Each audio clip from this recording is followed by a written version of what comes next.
I don't like when we throw the ball at the one. We throw an interception at the one. Luckily it went incomplete, and I wasn't going to let them continue to do that. Were you having that chat with Bevel, or who were you? I was letting Pete know. Oh, you were. Oh. Yeah, I was making sure Pete knew that we're not comfortable with you throwing the ball at the one. We've already seen how that goes. We've seen that. I'm sure you guys have seen that play enough times. True story. Richard Sherman has never been one to mince words, and last night he didn't hold back either. After his team decided to throw on 1st and goal from the one, the same thing they did that cost them the Super Bowl. Stephen A., did Sherman cross the line? No, he did not. Oh. No, he did not. I know it's not something that's popular. I get it. And I understand that you have to guard what you do publicly because you certainly don't want to show up a coordinator or a boss. But I remember when they lost this Super Bowl to the New England Patriots, Donovan, and one of the things that I came on the air the next day and said, I don't know if this team will ever recover from the residue, the stench of that emotion that loss left behind. Because you got to remember what led to it. So here you are, you got that great acrobatic catch by Curse, okay? First. Right. And then prior to that, a couple of plays prior to that, you hit Marshawn Lynch beast mode down the left sideline. So then after the Curse catch, what do? You give beast mode the ball. He runs 4.5 yards down to the 1 yard line, down to the half-yard line. This is beast mode, for Christ's sakes. And you call a pass play. I mean, you could debate whether or not Pete Carroll wanted beast mode, Russell Wilson to be the star instead of beast mode. We could get into all of those things. I'm not going there. But what I am saying is that when you make a decision like that cost a team the Super Bowl championship, nothing's ever the same. But the players are still there. This is not a new team. The Legion of Boom, sans Earl Thomas, is still the Legion of Boom. They're all there. And they're like, wait a minute, we handling business, we holding down the fort, and you ain't learned from this? Come on, coach. All right. Come on. All right, here we go. I ain't got no problem with that. I don't have no problem with it. First of all, you want to go back to the Super Bowl. You did account for 8 guys on the line of scrimmage, and that meant they were going all-out blitz and man on the outside. You bring up Curse and the acrobatic catch that he made. If Curse would have been able to get off of press coverage off of Browner to come inside of Butler, that would have been a walk in the end zone. It was actually a great play call by Darryl Bevell. Am I hearing you correct? You're saying that was a great call that was a great from the half-yard line? Yes, that's a horrible call. Because they went 8 guys on the line of scrimmage, that meaning all-out blitz. They were going to clog up the gaps. And all you would have seen was they would have had to go to the next play. What Bill Belichick did to Pete Carroll in that sense is he played a mind control game on him. He was going to allow him to score because he felt like they couldn't stop their offense and Tom was going to drive down the score. Some of the same scenarios that he did against the Giants that it didn't work out well for him when he allowed them to score. This is the situation I have. I have a problem with Richard Sherman's comments because if you want to go back to that game and you want to watch the film against the Rams, how many guys were wide open, but Keenan and also Jared Goff just couldn't connect on them? Why don't we focus on that? Why is it that all of a sudden your second and third corner continue to get abused if you can't get the pass rush there? Focus on that. Now, we know as the fans and former players who are now analysts on each TV show, we can talk about the lack of run game that you have. We can talk about the offensive line and how they struggle. Defensively, they haven't been the same pretty much as Earl Thomas went down, but you need to focus on your second and third corner while they continue to get abused. Now, offensive line continues to struggle when they play against guys like we've seen with Michael Bennett back, Cliff Avrils playing well. Now you got Wagner and those guys getting to the quarterback, but yet still, for a defensive player, it's beyond you to focus on what the offense is doing. We've seen that before. Yeah, well, we've seen guys get big plays on your defense, too.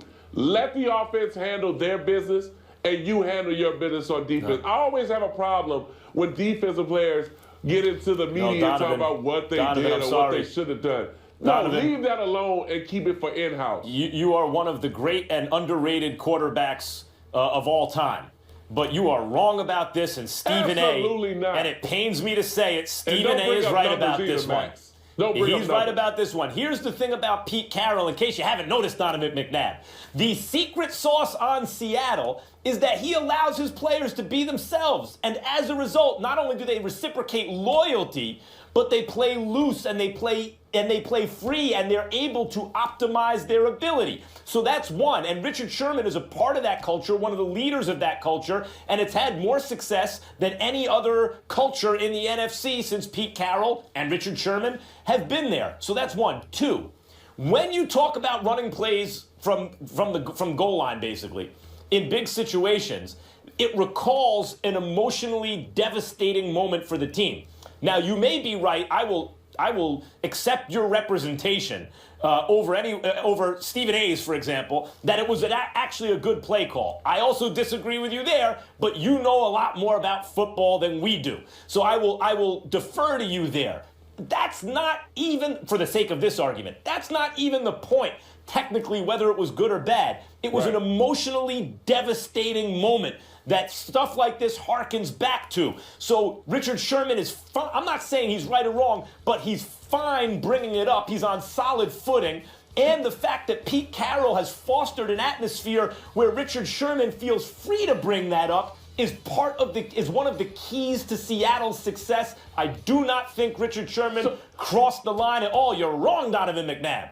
So wait a minute. So if Russell Wilson comes out and say, we need to play press coverage on the outside because receivers are running wide open, are we going to say the same thing when Russell Wilson says that? No, we're going to say he needs to focus on what the offense is doing. And then let's get to the run game, why they should have ran the football. Did you see Rawls running the ball last night? Is he still hurt? What is the problem with the run game for Seattle? So what are you going to run? The O-line? 2 yard? They can't even get that. Hold on, Max. Donovan, here's the point that you're missing. I would have a huge problem with Richard Sherman if Richard Sherman walked up to another player going off or went to the media or anybody else or was parading on the sideline going off at a player. Richard Sherman wasn't doing that. What Richard Sherman was doing was saying to the coaches, yo, we saw that before. It cost us a Super Bowl championship. You know, I'm saying, no, because he was answering the question because they saw him getting in their face on the sidelines. So he was saying to them, what he was saying to them is, wait a minute, don't you dare do that to us again. Stop playing that, coach. Stop playing that. I don't have a problem with that. Come on. If that's the case, Stephen A., then why did he go to Pete Carroll and say, why are we up 3 touchdowns and we running a fake punt? We got our kicker killed. Well, that's a whole got killed. That, by the way, that's a whole separate issue. I agree with you there. But Pete Carroll was wrong about that. But now you're saying because Richard Sherman didn't hold his feet to the fire about something else, he shouldn't say what's on his mind? He was wrong about that. How was Pete Carroll wrong for trying to throw the ball to Jimmy Graham, who was killing the Rams all day? Why a fake punt? Up 3 touchdowns? The reason he went for late in the game punt was because it was the same opportunity happened with the Rams. It's just the punter underthrew the receiver. That would have been another big play for the Rams. But then you run a fake punt. You run a fake punt when you have 3 touchdowns. That's what Richard Sherman should have focused on. Why are we doing But you know what? I want to answer that, Donovan. I want to answer that because I think it's related to the Russell Wilson question you asked before, rhetorically, I think. You know, if Russell Wilson says something, what would we say? Part of this is also based on what we know about the player, who they are. When guys are true to their own identities, and I think that's part of what, it's not that Pete Carroll fosters an atmosphere, everyone pop off. It's Pete Carroll fosters an atmosphere where players feel comfortable being themselves, being individuals, and they come together as a team. Russell Wilson is not the popping off type. If he were to do that, we would scratch our heads a little because we'd say, wait a minute, that's out of character for him. But it's in character for Richard Sherman, and the fact that he's allowed to be himself is part of their success. And that's a problem, Max. That's the whole problem. When guys sit there and they feel free because they're comfortable with speaking out, that begins to separate locker rooms. When they're on the sideline arguing as a defense, who had to break it up? Yes, it was Cam Chancellor who had to break it up and try to bring everybody together. When you continue to express how you feel through the media, now other guys have to answer the question, and now that separates the locker room. They seem to be doing pretty good. That's fair. They seem to be doing pretty good. Winning cures everything. Hold on, Max. Hold on. Cures everything. That's fair, Donovan. That's fair, but here's the macro perspective in it all. We are the number 2 seed. We might end up being the number 2 seed in the NFC. We are in position to possibly get to another Super Bowl. Don't try the same nonsense. Don't do that to us this time. I told you this was going to come back. You can call that a great call all you want to. My issue with that Super Bowl call, Donovan, was his willingness to throw it right over the middle. How come you can't throw it to the corner of the end zone or something where the risk is minimal in terms of a potential turnover? That's just common sense and intelligence. The middle was wide open, Stephen A. Excuse me, evidently it was not. Yeah, evidently it was not. Kurtz got jammed up by Browner. He's supposed to come inside the shield. Well, then it wasn't wide open, Donovan. Donovan, it wasn't wide open because he got jammed up by Butler. That's the point. Then it's on Kurtz. It's not on Russell Wilson. Well, listen. I'm not saying Russell Wilson. I said Pete Carroll in the call. That's why Richard Sherman said what he said. Watch that call. Don't be playing these games at the 1 yard line. Run the damn ball. How do you let Stephen A. do you like that in a football topic? Come on, B. Unbelievable. You know, Stephen A. always try to raise his voice and then his hairline come backwards a little bit. I can jump on you too, Stephen A. I don't know, Donovan. It sounded like he got you there. No, you got me. You got me there. Well, listen, now you jumped aside. See, that's what I'm talking about. You jumped aside, Max. I'm 50. I'm almost 50 years old. What's your excuse? What's your and LeBron's excuse? Hey, I'm holding on like in Vogue, Stephen A. Holding on like in Vogue. Speaking of getting closer to the Super Bowl, the Seahawks I know what you're talking about. clinched their NFC West title last night. This was the fourth time under Pete Carroll. Not too shabby. Donovan, always fun having you. We'll see you on Monday. Thank you for having me. I look forward to it. Coming up next. You are so disrespectful. He is going to fall off a cliff. Shut the hell up. That's not even close to my best. They're wrong. And I don't give a damn that they agree with me or not. It's that time of the show. This is where Stephen A. gives us his final words and the final take of the week. Stephen A., the floor is yours. Thank you, Molly. You know, when we learned yesterday that Craig Sager was gone from us all, obviously our hearts ached for his family, his friends, his loved ones. And we thought about the NBA community because obviously as a sideline reporter for TNT, he did such a phenomenal job dating back to as early as 1981. We think about that and we thought about the NBA community, but what I think that on a day like today, we also need to think about is the sports world overall and how much he's impacted us all, but not just him. When I thought about Craig Sager passing away, I also thought about my man Stuart Scott, who passed away in January of 2015 at the age of 49.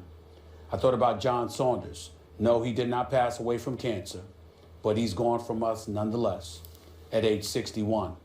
I'm thinking about guys that were fixtures in the world of sports that had such a profound impact on the lives that they touched because of how enthusiastic they were about doing their job, how enthusiastic they were about living life, and how often they implored so many people that they ran across to do just the same, to never take life for granted, to treat each day with the grace, with the desire, with the gratitude that it deserves, understanding that life isn't promised to any of us, and neither is obviously tomorrow. And when we think about a guy like Craig Sager, he reminded me of Stuart Scott. He reminded me of John Saunders. He reminded me of Jimmy Valvano and all the other iconic figures I believe to be iconic figures in the world of sports who lived a life covering games, but treated life just the same, understanding that as precious as it was, it's also there to be appreciated and enjoyed. And now that we think about Craig Sager's passing, let's remember that more so than anything else. He's special to us all. He meant so much to us all because of how often he reminded us of how precious life is and how it would be a shame for us not to feel about life the same way that he did.